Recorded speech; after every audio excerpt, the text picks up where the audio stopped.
5 kisah yang langsung diceritakan Nabi Sallallahu Alaihi Wasallam yang syarat dengan pelajaran dan juga hikmah dari kisah-kisah ini.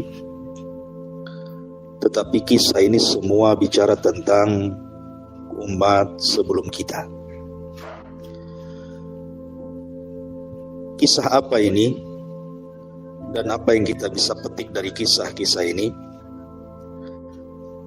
Pertama, kisah 2 orang yang bertransaksi jual beli tanah. Memang tidak dijelaskan pada zaman Nabi siapa, tapi yang jelas Nabi Shallallahu Alaihi Wasallam menceritakan kisah ini. Jadi zaman dahulu kala ada seseorang yang sangat soleh mencari sebuah lahan, sebuah tanah, tentunya untuk dibuat tempat tinggal dan sisanya untuk berkebun. Maka berjumpalah dengan orang yang menjual lahan juga, dan dua-duanya orang baik, dua-duanya orang soleh. Setelah kemudian sepakat dengan harga tanah tersebut, akhirnya dia pun membeli lahan tersebut dengan harga yang sudah ditentukan.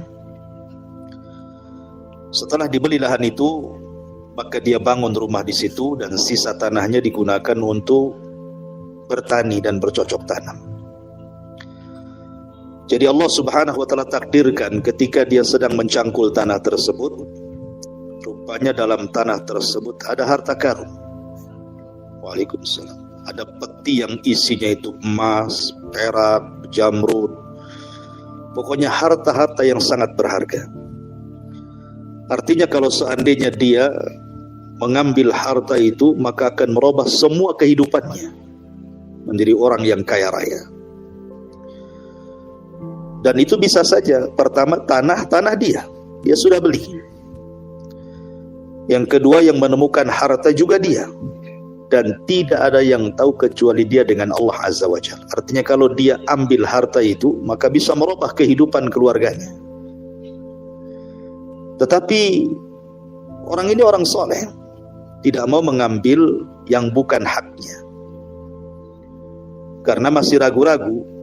Apabila kita membeli tanah, kemudian di situ ada pohon mangga, apakah buahnya juga milik kita, kan begitu? Sebenarnya sah-sah saja dia miliki karena sudah membelinya.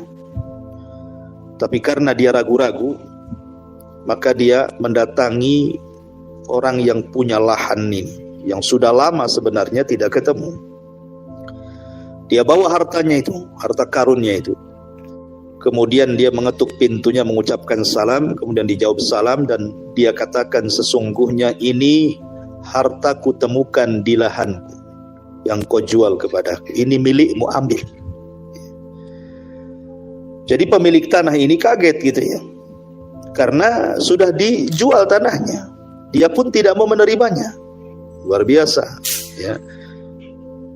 Dia pun akhirnya mengatakan kepada yang sudah membeli lahannya, tidak, aku sudah jual tanah ini untukmu, itu harta yang kau temukan dirimu, ambil untukmu. Akhirnya saling tolak menolak di sini. Yang membeli lahan tidak mau mengambil harta tersebut, yang menjual lahan pun tidak mau. Luar biasa. Coba ada di zaman sekarang kayak mustahil kisah seperti ini. Jangankan dapat harta di lahan sendiri, nemu dompet di jalan saja mikir-mikir gitu ya. KTP-nya dibuang, isinya dikantongi. Artinya bahwa lihat bagaimana zaman dulu amanahnya 2 orang ini. Akhirnya karena tolak-tolakan pada nggak mau nih, datanglah keduanya kepada seorang hakim. Maksudnya biar hakim yang memutuskan hak siapa harta karun ini sebenarnya. Karena dalam persidangan itu masing-masing menolak, tidak mau. Hakim ini cerdas. Kata hakim, sudah begini saja, kalian berdua punya anak. Maka keduanya mengatakan, ya saya punya anak perempuan. Yang satunya mengatakan punya anak laki-laki. Kata sang hakim, bagaimana kalau seandainya anak kalian nikahkan dan harta itu sedekahkan kepada anak kalian? kan deal itu ya, sudah sama-sama adil. Akhirnya setuju, menikahlah dua anak orang tersebut. Akhirnya harta diserahkan kepada anak-anaknya. Kisah ini cukup unik karena ya kalau untuk di zaman sekarang amanah yang seperti ini kan sulit sekali. Apalagi di zaman sekarang ini kejujuran itu sudah hampir punah gitu ya. Jangankan di zaman sekarang, di zaman Umar bin Khattab saja, ketika mendengar ada seorang wanita jujur langsung dinikahkan dengan putranya. Ketika Umar bin Khattab malam-malam itu keluar, mungkin bahasa kita ini belusukan seorang pemimpin di malam hari, melihat tenda-tenda para pengungsi dari daerah yang hendak mencari pekerjaan di ibu kota. Tiba-tiba ada seorang ibu yang bicara dengan anak perempuannya dalam tenda itu. Karena Umar curiga, kenapa tenda yang lain dipadamkan, tenda dia pula dinyalakan, padahal jam segitu harus dipadamkan, itu api pemerintah. Makanya Umar menyamperi tenda tersebut. Kononnya mau menegur kenapa tidak dipadamkan, tapi rupanya ada pembicaraan dengan ibu dan seorang anak wanita ini soal jual beli air susu. Kata ibunya, nak, besok bagaimana kalau air susu ini kita campur dengan air, biar banyak untungnya kan itu ya. Jadi tipu menipu dalam jual beli itu dari dulu sama saja. Caranya ya begitu, campur-campuran gitu ya. Salak bagus dengan salak jelek dicampur. Jalak kecut, jeruk manis dengan jeruk kecut dicampur gitu ya. Memang tipu menipu dalam jual beli itu memang begitu. Ya zaman dulu ya. Lah tapi anaknya mengatakan, tidak wahai ibunda, Amirul Mukminin Umar melarang tidak boleh curang dalam berniaga. Lah kata ibunya, kan Umar nggak tahu. Disangkanya Umar nggak tahu, padahal di samping tendanya. Umar pun geleng-geleng kan gitu. Kemudian ibunya mengatakan, kan Umar tidak tahu, Amirul Mukminin tidak tahu, kita berdua saja dalam tenda ini. Tapi anaknya mengatakan, wahai ibunda, walaupun Umar tidak tahu, Allah, Rabb Umar tahu. Dari situ ibunya sadar, Umar pun takjub dengan kejujuran wanita tersebut, anak wanita tersebut. Akhirnya Umar pulang, kemudian memberitahu semua anak laki-lakinya, mau kalian menikah dengan wanita yang menakjubkan diriku. Kemudian Qasim bin Umar mengatakan, saya wahai ayahanda. Akhirnya Qasim bin Umar pun menikah dengan anak wanita tersebut yang miskin yang ada di tenda. Menikah dengan anak orang nomor 1. Luar biasa. Kalau sekarang anak presiden ya tidak mungkin ya anak dikawinkan dengan anak ruli gitu. Mikir-mikir gitu ya. Tapi kan Umar bin Khattab ini bicara soal kejujuran agama. Karena itu yang menjadikan anak keturunannya akan menjadi saleh. Makanya kemudian dari pernikahan Qasim dengan wanita tersebut lahir seorang anak wanita namanya Laila. Laila ini menikah dengan seorang laki-laki, dari keturunannya lahirlah Umar bin Abdul Aziz, khalifah yang dalam 2 tahun berkuasa tidak ada orang miskin di zamannya, saking makmurnya. Ini kisah yang pertama. Kisah yang kedua, di zaman dulu ada orang yang melakukan hutang piutang.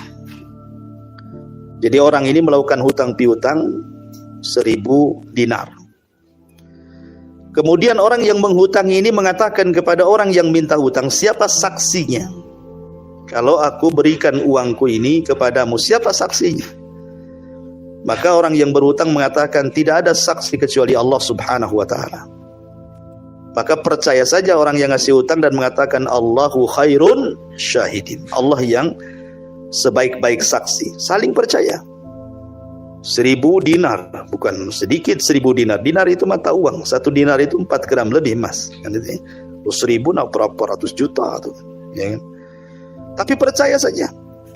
Kemudian diberikanlah uang tersebut dengan diberikan tempo. Beberapa bulan dia harus mengembalikan pada tanggal, hari, bulan, dan tahun.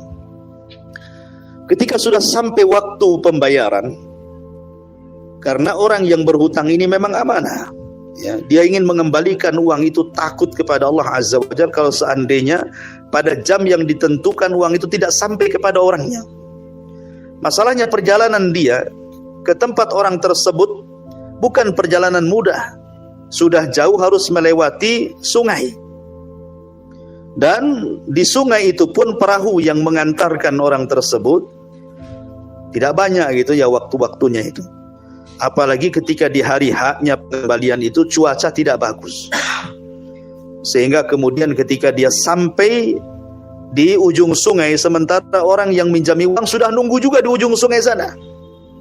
Masalahnya tidak ada perahu yang mengantarkan dirinya untuk mengembalikan uang tersebut.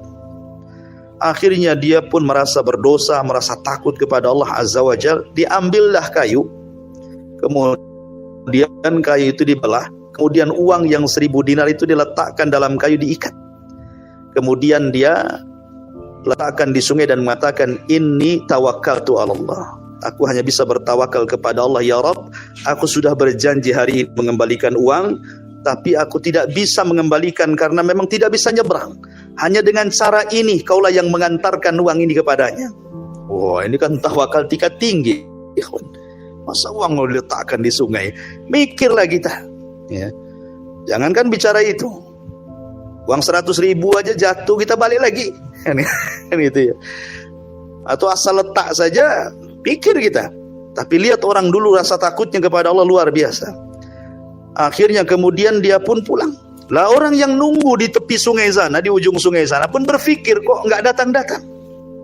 Sampai akhirnya sudah menjelang sore, dia berpikir mungkin orang ini udah nggak datang lagi.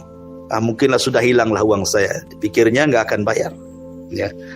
Tetapi daripada kemudian dia pulang tangan kosong, maka dia pun pulang mencari kayu bakar.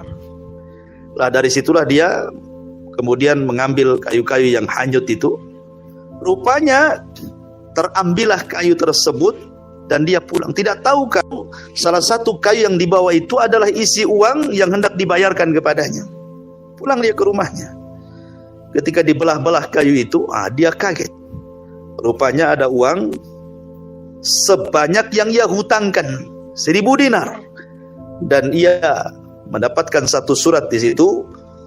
Hanya Allah yang bisa menyampaikan uang ini kepadanya. Jadi dia pun kemudian merasa takjub kepada orang. Bagaimana amanahnya orang tersebut, kan luar biasa gitu ya. Karena sama-sama percaya di sini kan, Allah Subhanahu wa taala adalah sebaik-baik saksi. Ya, kan saksinya Allah ketika itu. Akhirnya kemudian Allah sampaikan uang kepada dia. Maka ketika lama tidak berjumpa, kemudian berjumpa, orang ini menanyakan, ya, apakah sudah sampai uangku, katanya. Ya kalau pakai pos kan enak ya, kalau nggak sampai balik lagi kan itu. Ini kan bukan pakai pos. Ya kalau nggak sampai ya hanyut lah gitu. Tapi dari sini menunjukkan apa? Bagaimana amanahnya orang dulu itu luar biasa. Ya. Tapi ada juga kisah kebalikannya. Jadi di zaman Iyas ibn Muawiyah rahimahullahu taala, ketika dia menjadi qadhi, ya, di zaman tabi'in. Jadi ada orang yang berkasus. Yang berkasus ini masalah utang piutang juga. Jadi ada orang yang menghutangi uang dan disepakati tempatnya di tepi sungai di bawah pohon. Mereka berbuat transaksi di situ utang piutang. Akhirnya kemudian setelah disepakati waktu bayar, rupanya yang mengambil uang ini, yang mengambil hutang ini tidak mengaku bahwa dia berhutang, karena masalahnya nggak ada saksi. Saksinya hanya pohon itu saja. Ya nggak mungkinlah pohon jadi saksi, ya kan? Akhirnya geramlah orang yang menghutang ini. Sudah menghutangi, pas mau bayar diingkari pula. Datanglah kepada seorang qadhi. Lah qadhi ini kebetulan adalah Iyas ibn Muawiyah rahimahullahu ta'ala. Dan seorang qadhi harus cerdas. Seorang hakim itu harus cerdas. Dia harus punya bukan hanya sekedar pengetahuan, tapi insting kuat untuk memecahkan masalah ini. Ya. Ketika di hadapan qadhi, keduanya bercerita. Orang yang menghutangi dan mengatakan, wahai hakim, aku sudah menghutangi dia sebanyak sekian dan sekian di bawah pohon di tepi sungai. Rupanya orang yang berhutang ini ngelak dan mengatakan, wallahi aku tidak kenal dia, aku pun tidak kenal pohonnya di mana, uangnya pun berapa. Jadi ingkari semuanya. Dibilang nggak kenal dengan orangnya, dibilang nggak kenal pohonnya, dibilang uangnya pun berapa saya tidak tahu. Jadi saling mengingkari di sini. Akhirnya Iyas ibn Muawiyah mencari cara. Ini gimana nih cara memutuskannya ini? Siapa yang salah, siapa yang benar, kan susah dalam kondisi seperti karena tidak ada bukti masalahnya. Kalau ada bukti kan enak gitu. Sekali lagi seorang hakim harus cerdas. Makanya kemudian Iyas ibn Muawiyah ini akhirnya berkata kepada orang yang menghutangi itu, "Kamu menghutangi dia?" "Iya." "Di mana kau hutangi dia?" "Di bawah pohon, di tepi sungai," katanya. Kalau begitu kau pergi. Kau pergi kepada pohon yang ada di tepi sungai itu. Kau tanya pohon itu," katanya. "Kau tanya pohon itu, betul nggak kau kasih uang sama dia?" Dia heran, "Ya hakim, nggak mungkin saya bertanya sama pohon. Pohon nggak bisa bicara kan gitu ya. Apakah saya harus bertanya juga? Jadilah orang gila saya bicara dengan pohon," katanya. Kata hakim, "Kau harus pergi tetap ke pohon itu, kau tanya pohon itu." Sampai 3 kali, akhirnya dia pun pergi. Ya, pergi ke pohon itu. Lama gitu kan pergi. Sekarang si hakim bersama dengan orang yang mengambil hutang itu. Ya, kata sang hakim, "Kenapa lama sekali orang itu? Kok nggak datang-datang?" Subhanallah, memang Allah subhanahu wa ta'ala tidak mungkin membiarkan orang zalim. Tiba-tiba dia tercetus omongan, "Iyalah Pak Hakim, itu kan pohonnya jauh," katanya, "tepi sungai." Nah kan, keceletot ngomong kan. Dia bilang dari awal dia tidak tahu pohonnya. Dia tidak tahu orang itu. Pohonnya pun saya tidak tahu uangnya berapa. Keceletot ngomong dia, "Ya hakim, iyalah pantas dia lama. Kan pohonnya jauh," katanya. Lihat bagaimana Allah subhanahu wa ta'ala membongkar aibnya. Memang orang zalim seperti itu. Suatu ketika akan terbongkar sendiri kan. Langsung hakim itu marah, "Ya adu Allah, wahai musuh Allah. Kadzabtum, kau dusta. Sekarang kau kembalikan uang itu sama dia." Lihat. Seorang hakim harus cerdas dia. Kalau nggak tahu memutuskan, karena nggak ada bukti masalahnya. Bagaimana Iyas ibn Muawiyah membongkar nih? Ya. Itulah begitu, kadang-kadang orang yang injam hutang lebih galak daripada orang ngutangi zaman sekarang. Lihat kasus-kasus itu, mau mengambil hutang sampai dibunuh sekarang ini. Pada hutangnya tidak banyak, nyawa melayang. Ini menunjukkan bagaimana orang dulu tuh luar biasa gitu ya. Amanahnya itu ya, orang dulu tuh luar biasa. Tapi ada juga yang kasus seperti ini gitu ya. Kalau zaman sekarang sudahlah, jangan cerita. Antum lebih banyak ceritanya daripada saya, orang yang kurang ajar terhadap hutang gitu ya. Ini kisah yang kedua. Kisah yang ketiga, ini juga kisah dikisahkan Imam Bukhari tentang kisah 2 wanita dan seekor serigala. 2 wanita dan seekor serigala. Jadi suatu ketika 2 wanita ini kakak beradik. Kakak beradik, dua-duanya punya bayi. Jadi sedang mengasuh bayinya. Kemudian main-mainlah di tepi danau. Ya. Kemudian 2 bayinya ini diletakkan begitu saja. Kemudian berenanglah 2 adik kakak wanita ini di danau tersebut tanpa memperhatikan bayinya. Datanglah seekor serigala. Kemudian menerkam salah satunya dan membawa pergi. Dibawa ke dalam hutan, ya dimakan. Ya kan? Akhirnya kemudian tinggal 1 bayi itu. Maka 2 wanita ini setelah mandi, dia pun langsung ke darat. Rupanya cuma ada 1 bayi. Dari sinilah kemudian dua-duanya mengaku bahwa itu bayinya. Kakaknya mengatakan itu bayiku, kemudian adiknya mengatakan itu bayiku. Akhirnya kemudian karena sama-sama mengklaim gitu ya, datanglah kepada Nabiullah Daud alaihi salam.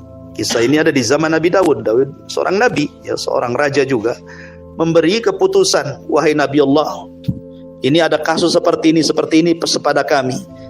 Ya, ada seekor serigala mengambil dan memakan bayi salah satu di antara kami. Kita tidak tahu bayi ini bayi siapa.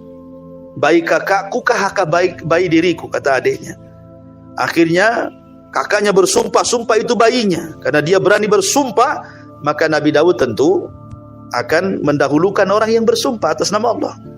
Maka kata Nabi Daud, "Kalau begitu, maka bayi ini milikmu, milik kakakmu." Rupanya adiknya tidak terima dengan keputusan Nabi Allah Daud ini. Akhirnya datang kepada anaknya Nabi Daud, siapa? Nabi Sulaiman. Ya, Nabi Sulaiman minta keputusannya diulang. Maka Nabi Sulaiman alaihi salam mengatakan, "Kalau begitu ambil pisau. Ambil pisau di dapur." diambilnya pisau oleh pengawal. Kata Sulaiman, bunuhlah bayi ini, biar dua-duanya nggak dapat. Kan itu, yang satu dimakan serigala, yang satu dibunuh. Selesai, nggak dapat kan dua-duanya. Tapi insting seorang ibu kan tahu dia bayinya, nggak mungkin tidak tahu dia bayinya. Maka adiknya langsung menangis dan mengatakan, wahai Nabi Allah, ya, daripada kau bunuh bayi ini, nggak apa-apa, kau kasihkan aja kakakku, katanya. Dari sini Nabi Sulaiman mengetahui bahwa bayi itu bukan bayi kakaknya, kan, tapi bayi adiknya, kan itu ya. Karena bagaimanapun seorang ibu kan lebih ada ikatan dengan anak, mana anaknya gitu. Akhirnya kata Sulaiman, Nabi Allah Sulaiman mengatakan, bayi ini milik adikmu, bukan milik kamu. Ya, bayimu sudah dimakan serigala, kau hanya mengaku saja. Akhirnya dia pun hanya bisa menangis. Dan dari sini menunjukkan bagaimana sikap amanah yang diberikan adiknya itu, sifat kasih sayang. Nggak apa-apa, daripada anaknya mati lebih baik anaknya hidup gitu ya. Nah, ini luar biasa karena kasihan dengan anaknya. Zaman sekarang banyak ibu membunuh bayi, ya kan? Ya mungkin karena anaknya anak haram, bukan anak halal mungkin ya. Itulah gara-gara perzinahan, punya anaknya dibunuh pula anaknya. Anak sah saja dibunuh, gara-gara takut dengan ekonomi dia, kan itu ya. Banyak tuh anak yang diracun karena tidak sanggup, karena kurang tawakal kepada Allah. Padahal banyak pekerjaan, akhirnya dibunuh pula anaknya. Ini terjadi di zaman sekarang. Padahal Allah mengatakan wal mau'udatu su'ilat bi ayyi dzambin qutilat. Ini kisah yang ketiga. Kemudian kisah yang keempat, ini pun dikisahkan juga oleh Imam Bukhari rahimahullahu taala. Kisah ini sering saya sampaikan juga di sini. Tentang kisah seseorang yang berjalan di pematang sawah. Ya, jadi ada seorang laki-laki berjalan di pematang sawah itu, pematang kebun. Tiba-tiba kemudian ada awan pekat hitam berada di atas kepalanya dan sedang menuju ke hadapannya. Jadi berjalan awan hitam itu terus dengan kencangnya awan itu. Maka dia pun heran dengan awan itu. Awan hitam kok berjalan dengan kencang ke arah depan dia. Yang lebih mengherankan lagi bukan itu saja, rupanya dia mendengar suara di balik awan itu. Suara itu mengatakan, iski hadiqata fulan. Iski hadiqata fulan. Hujani kebunnya si fulan. Hujani kebunnya si fulan. Subhanallah. Kok ada di balik awan ini, kok ada suara yang berteriak gitu. Akhirnya kemudian diikutilah awan ini sampai kemana lah awan ini. Ya, karena penasaran, dikejarnya awan itu. Rupanya awan itu mendekat ke sebuah kebun dan hanya menghujani satu petak kebun itu, sementara kiri, kanan, depan, belakang nggak terkena, nggak tersentuh air hujan itu. Oh, ini kan aneh ini kan. Ya, sehujan-hujan lokal pun umpamanya daerah sini hujan, mungkin daerah sana tak hujan, tapi kan besar gitu wilayahnya. Masa satu petak gitu saja hujan, sementara petak-petak yang lain kok nggak dihujani gitu. Jadi penasaran, habis dihujani awan ini pergi. Jadi dia tunggu pemilik kebun itu yang satu petak itu. Kok bisa hanya petak kebun ini aja dihujani? Ditunggu lama-lama, datanglah pemilik kebun itu. Kemudian ditanya, wahai fulan, betul kau pemilik kebun ini ya? Saya ingin tahu siapa namamu. Maka dia mengatakan dengan herannya, kenapa dia tanya soal kebun dan kenapa pula tanya soal nama? Akhirnya dia mengatakan, saya Fulan ibn Fulan. Terperanjat anak muda ini, kenapa? Namanya persis seperti nama di balik awan, hujani kebunnya Fulan bin Fulan. Ya.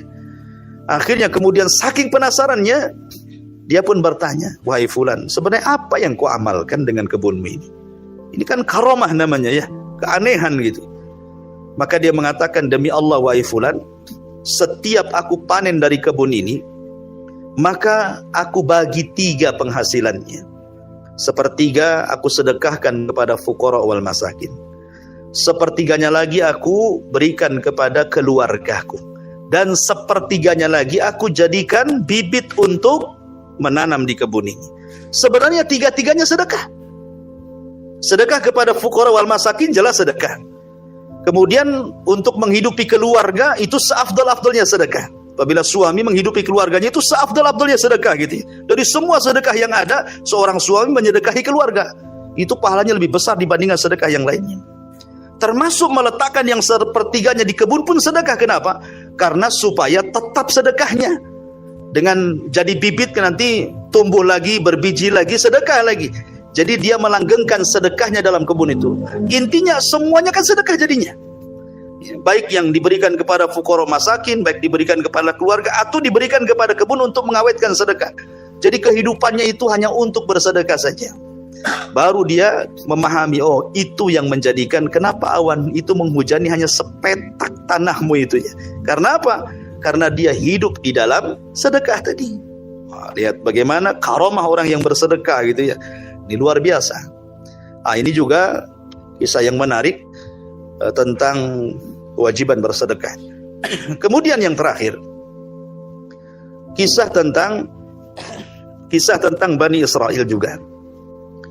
Jadi Nabi SAW menceritakan tentang kisah seorang nenek di zaman Bani Israel.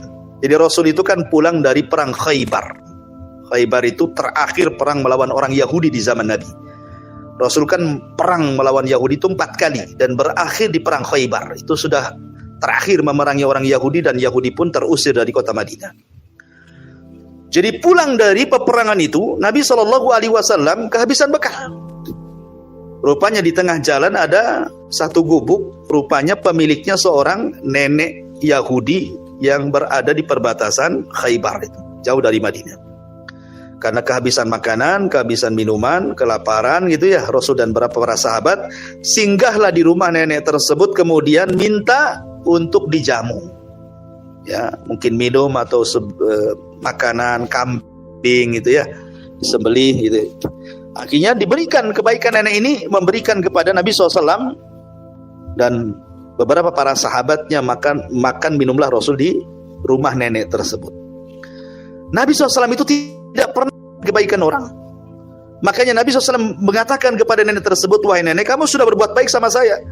Sekarang kira-kira kalau seandainya aku pulang ke kota Madinah, apa yang kau kehendaki? Nanti ku utus sahabat mengambil apa yang kau mau di sini, karena kau sudah berbuat baik sama saya. Itulah manhajnya Nabi, tidak melupakan kebaikan orang. Ya. Kata nenek tersebut, iya, kebetulan saya butuh pembantu. Kirimkan budak untukku. Yang kedua, aku butuh kendaraan, kirimkan unta untukku. Aku butuh seekor anjing untuk menjaga kambing-kambingku. Aku butuh ini, butuh itu, macam-macam dia minta. Rasul sampai geleng-geleng kepala, hanya ngasih makan, minum, Masya Allah, mintanya macam-macam. Aneh, ajib kan itu ya.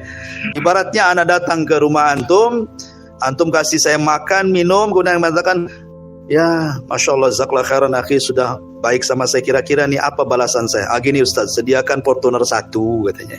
Gitu kan, minta Fortuner 1, kasihlah pembantu di rumah. Apa nggak terperanjat hati saya itu, masih makan minum saja kok mintanya macam-macam gitu ya. Jadi Nabi SAW mengingatkan nenek ini, nek, kata Nabi itu, ya, ayak jaz ka'ajuzi Bani Israel. Lemahkah engkau wahai nenek meniru seorang nenek di zaman Bani Israel? Kenapa kau tidak? Kamu kan Yahudi kan turunan Bani Israel. Lemahkah engkau wahai nenek untuk seperti seorang nenek di zaman Bani Israel? Sama-sama cerita nenek ini. Ya, satu nenek di zaman Nabi, satu nenek di zaman Bani Israel. Sahabat heran, kenapa Rasul ngomong begitu? Kata sahabat, wahai Rasul, apa yang kau maksud nenek di zaman Bani Israel itu? Rasul mulai bercerita di sini. Kata Nabi SAW dahulu, Nabi Musa alaihi salatu wassalam ketika menyeberangkan Bani Israel dari Mesir karena tertindas oleh perbudakan Firaun, mereka diseberangkan. Kemudian ketika mereka diseberangkan, mereka pun nyasar, nggak tahu jalan menuju Palestina. Nyasar, nggak tahu, linglung ke sana kemari, karena zaman dulu nggak ada Google Map kan itu ya, susah kita mau cari alamat ya. Nyasar, nggak bisa ini, mau kemana kita ini? Maka orang-orang yang berakal dari situ teringat sebuah pesan, ya, sebuah wasiat daripada Nabi Yusuf alaihi salatu wassalam semasa hidupnya, agar dia dikuburkan di Palestina, bukan di Mesir. Ya. Dan kuburan Nabi Yusuf itu tidak ada yang tahu kecuali seorang nenek di zaman Bani Israel. Nenek itu saja yang tahu kuburannya di mana. Akhirnya Nabi Musa pun mengikuti kemauan para orang-orang berakal, murid-muridnya, dicarinya kuburan Nabi Yusuf alaihi salam. Kata orang-orang tidak ada yang tahu kecuali seorang nenek. Rupanya dicarilah, ketemulah nenek yang tahu di mana letak kuburan Nabi Yusuf itu. Maka Nabi Musa mengatakan kepada nenek tersebut, "Nek, saya dengar hanya engkau yang tahu di mana letak kuburan Nabi Yusuf. Dullani ala qabri.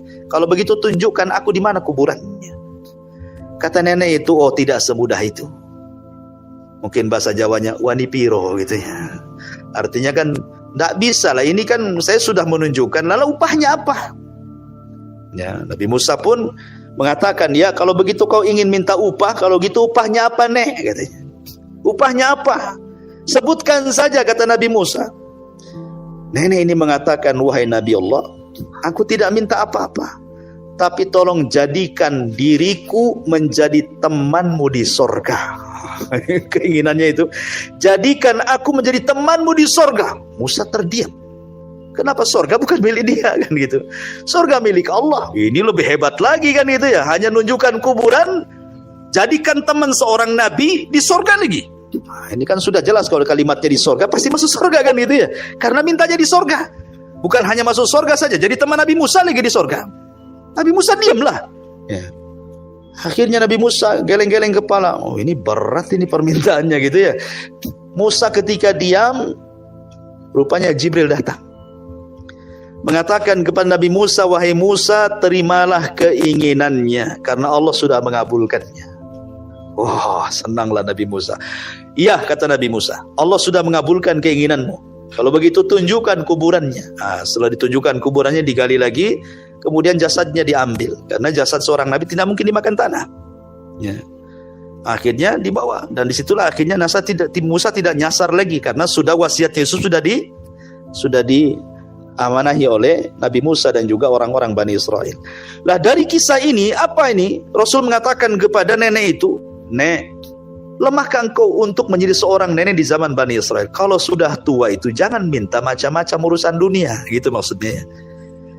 Kalau sudah tua itu ya otaknya akhirat lah. Masa udah tua otaknya dunia saja gitu kan.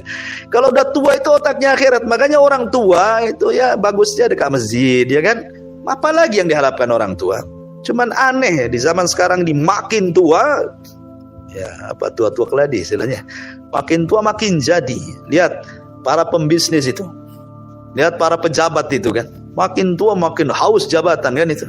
Makin tua makin dikembangkan bisnisnya sama dia. Dia nggak pernah ngaca itu. Kenapa? Karena ubahnya disemir hitam. Seolah-olah masih muda, padahal kalau saya dibiarkan itu udah dicat warna putih semua tuh. Dari sini menunjukkan bahwa Nabi ingin mengajarkan kepada nenek tersebut, kalau sudah tua itu ya dekat-dekat akhirat kan itu. Jangan pula sibuk dengan dunia. Ya. Lah 5 kisah ini luar biasa. Bisalah antum petik sendiri faedahnya gitu ya. Bagaimana kita diajarkan untuk lebih dekat lagi dengan Allah dengan cara bersedekah, dengan cara amanah, dengan cara beribadah, dan begitu seterusnya. Jangan cari alasan orang itu malas ibadah karena sebuah kesibukan.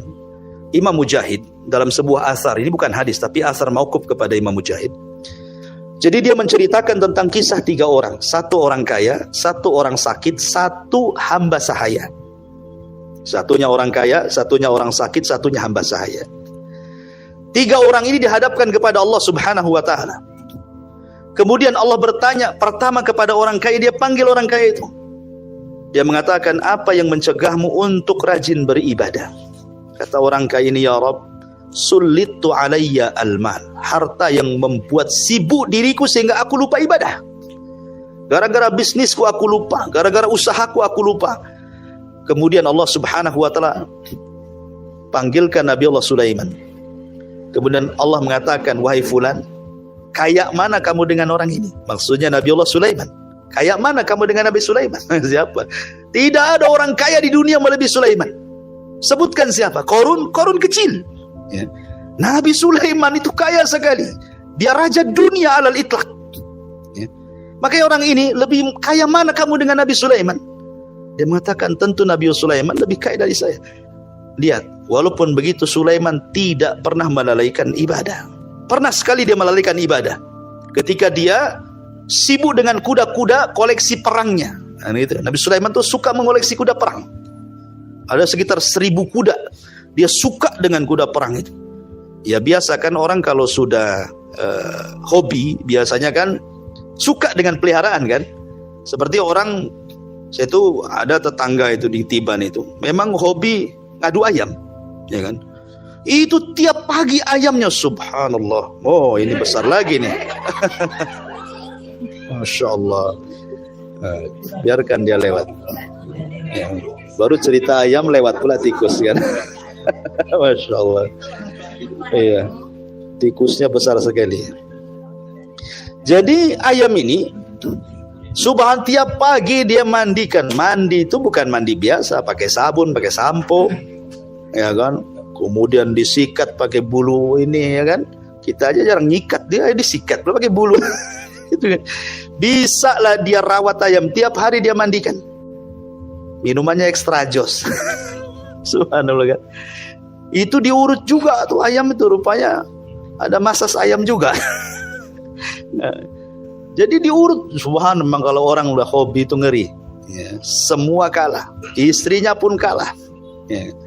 Jadi Nabi Sulaiman itu karena hobi, jadi suatu ketika dia pandangilah kuda-kuda perangnya itu. Lupa dia sholat sampai terbenam matahari. Baru dia teringat. Gara-gara terlalaikan dengan 1000 kuda perang itu, akhirnya dia sembelih keesokan harinya. Dan dia mengatakan, ya Rabb, gara-gara 1000 kuda inilah aku dilalaikan untuk beribadah kepadamu. Disembelih semua. Bagikan kepada fuqara wal masakin. Dari sini ada kaedah apa? Man taraka syai'an lillahi awadallahu khairan minhu.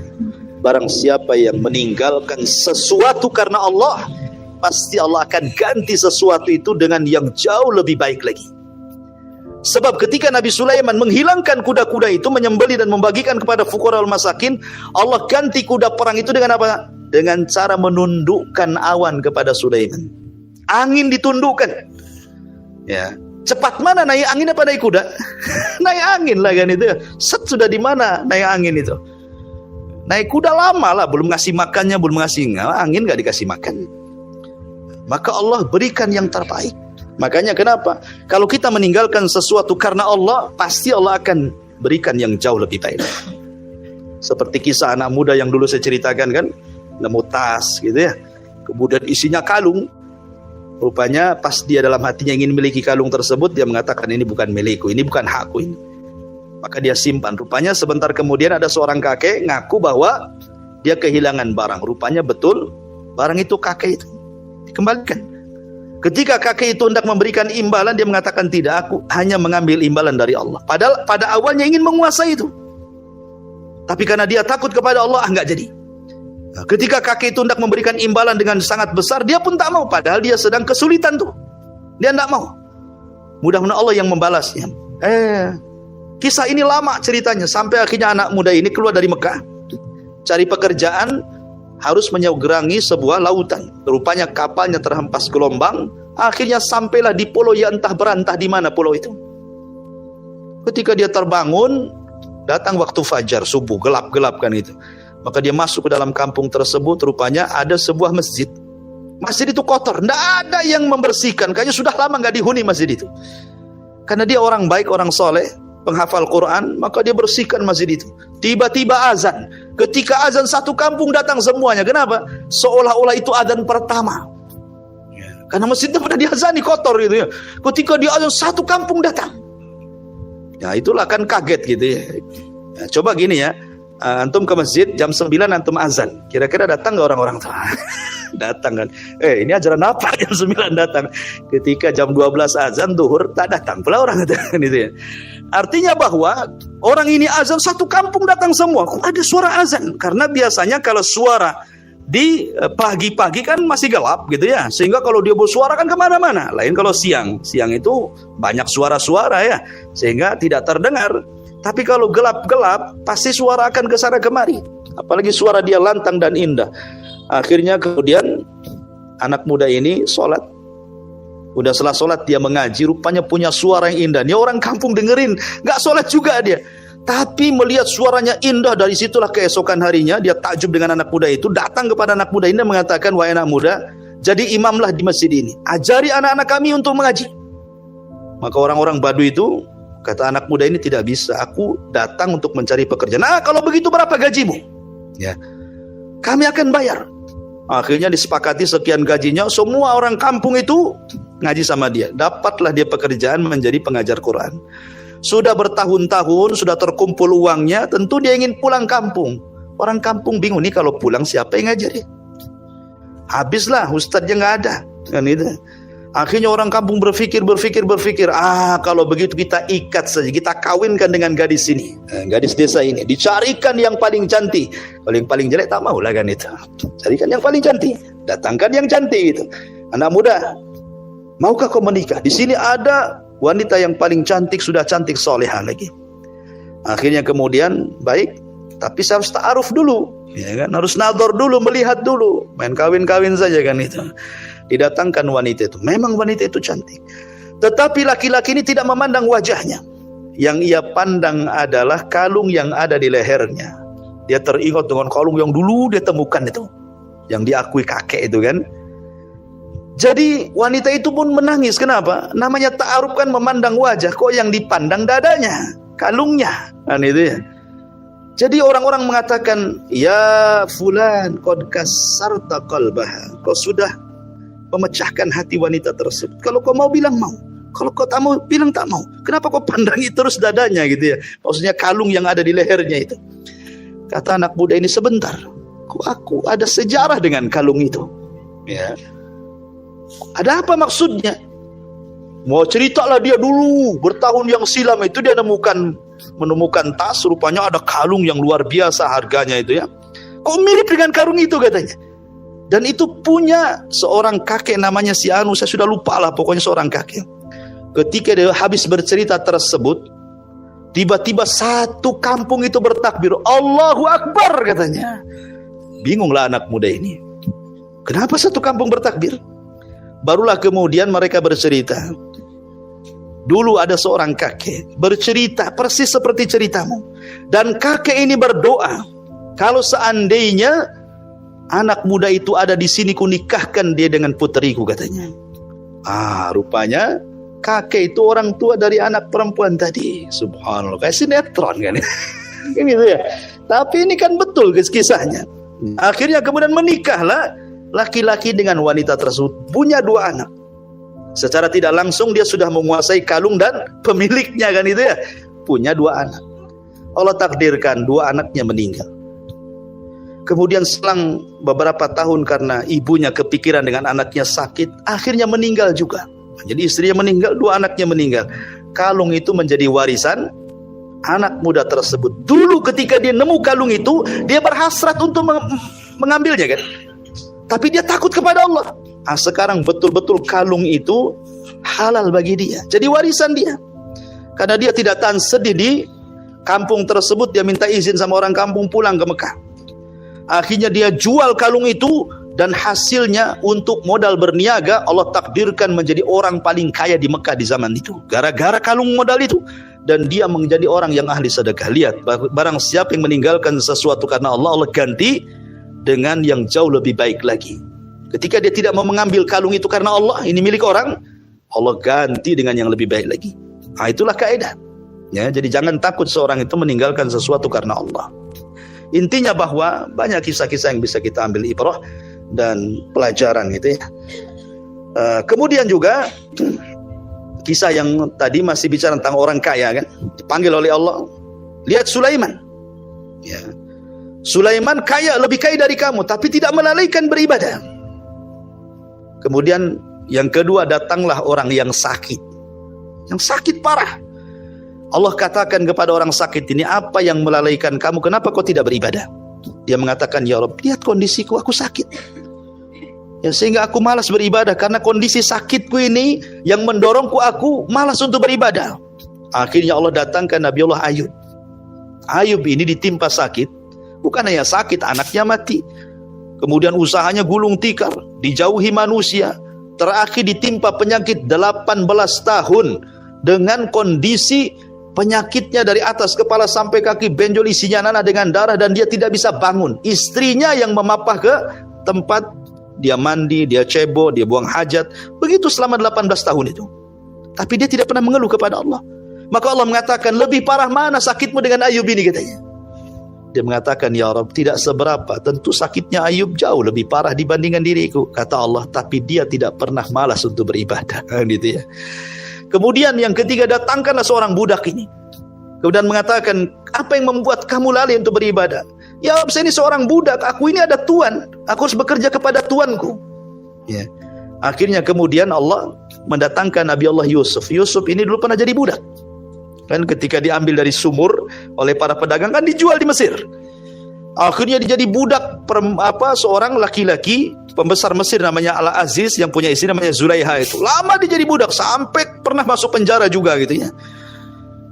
Kemudian Allah mengatakan, lebih budak mana kau dengan Nabi Yusuf? Dan mengatakan Nabi Yusuf tentu lebih budak dibandingkan aku. Kalau begitu Nabi Yusuf tidak pernah lalai beribadah. Kenapa kau lalai? Ya kan? Lah dari sini apapun ceritanya, namanya ibadah itu tidak bisa dilalaikan dalam kondisi apapun.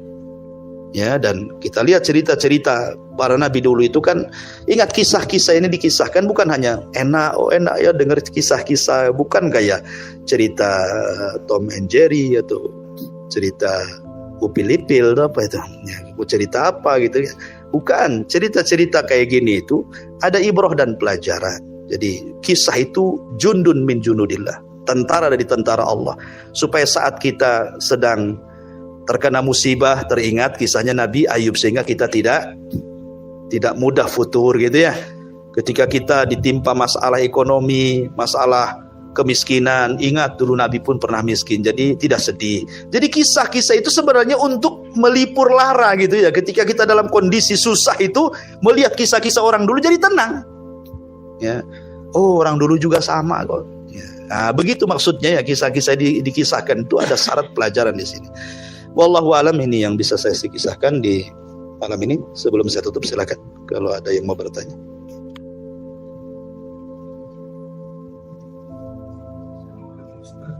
Ya, Waalaikumsalam.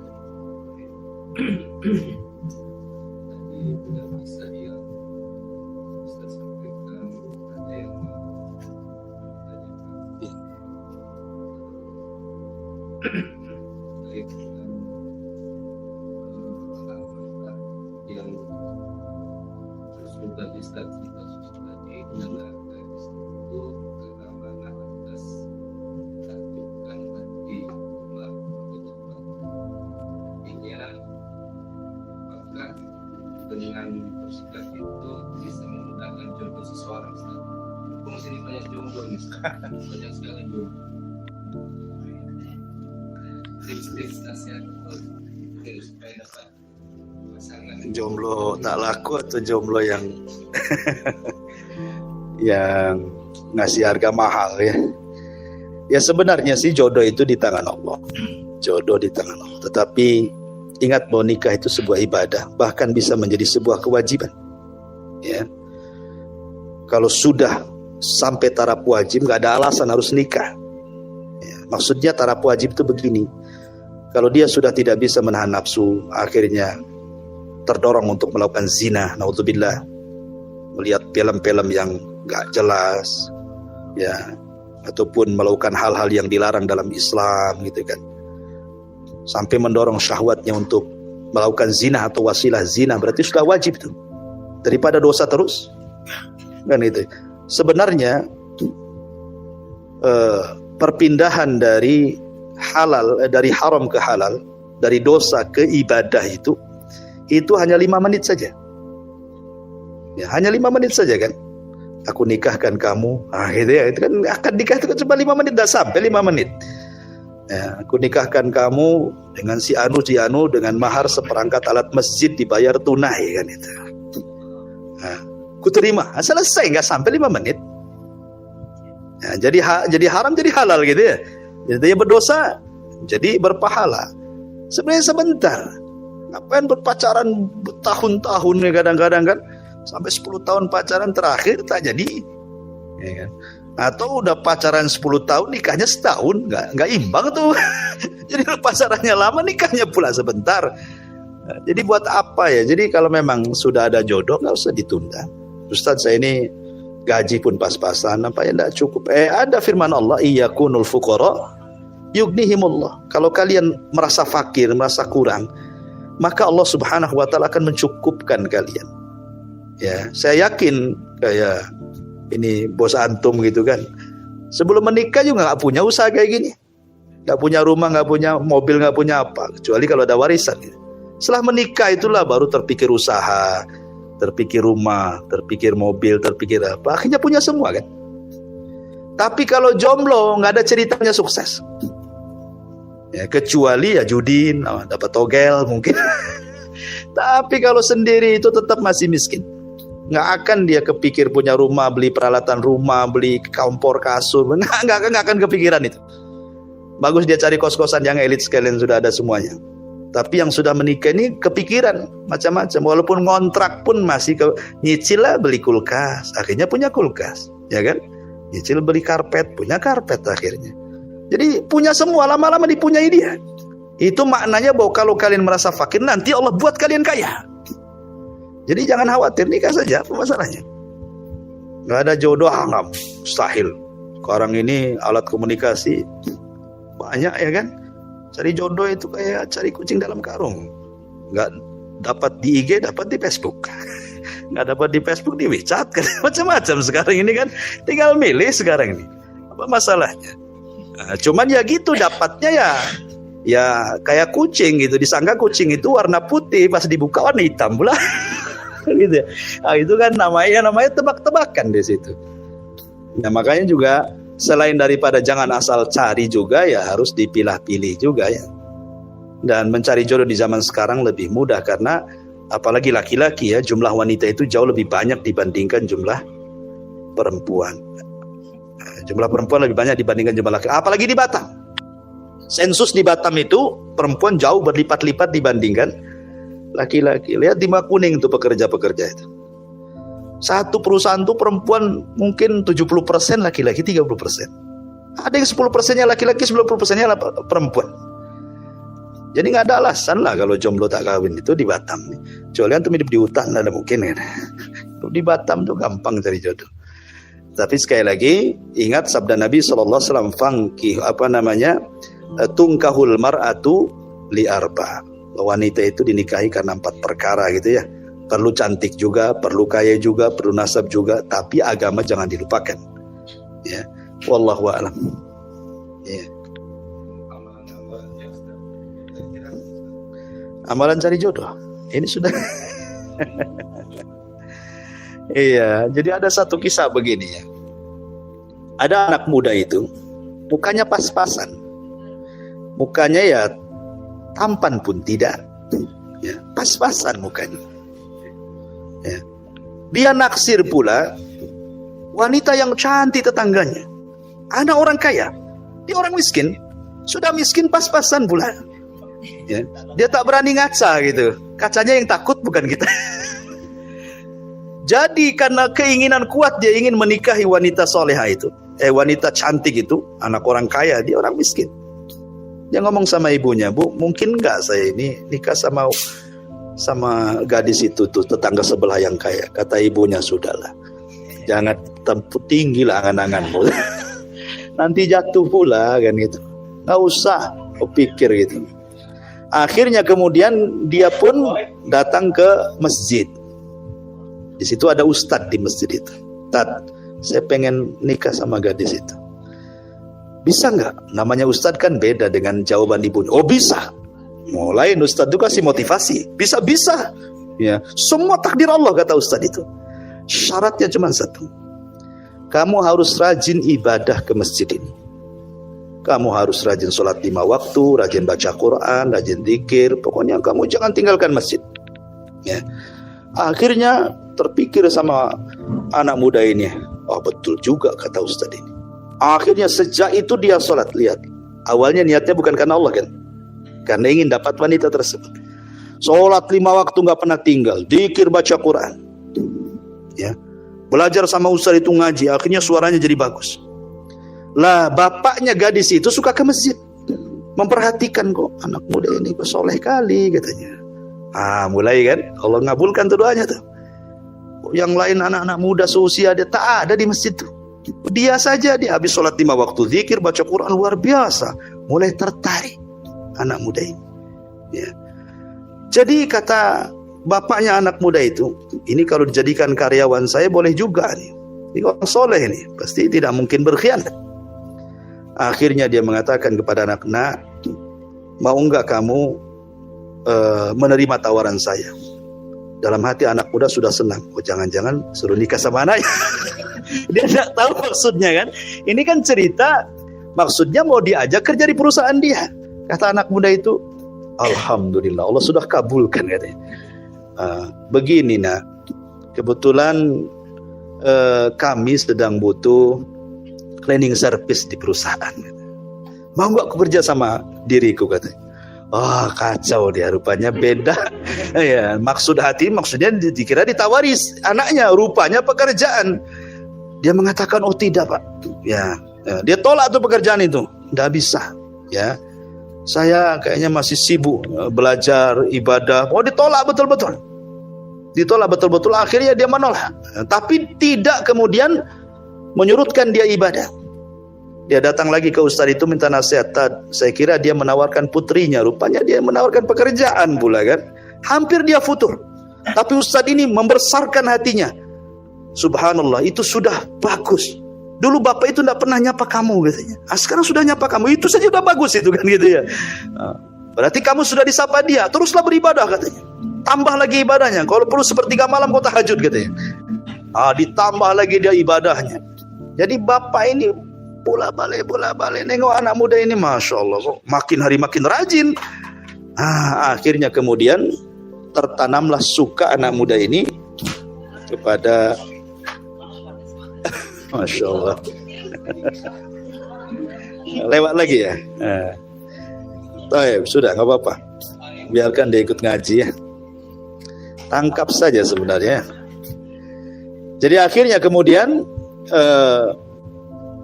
setelah dia makin rajin, makin luar biasa gitu ya. Lama kemudian bapak ini tidak nyapa lagi. Ini ustadz nggak benar katanya. Katanya kalau makin ibadah nanti bapak itu akan datang lagi. Kok lama nggak datang gitu ya. Paling ke masjid nggak pernah nyapa. Akhirnya hampir dia futur. Tetapi dia berusaha terus-terusan. Akhirnya dia berpikir, ya sudahlah kalau memang ini bukan jodohku. Karena dia sudah ibadah, otomatis kan berubah hatinya, berubah kondisinya, berubah segalanya kan itu. Akhirnya dia pasrah, kalau memang bukan jodohku, pasti Allah berikan yang terbaik. Mulailah ikhlasnya datang di situ.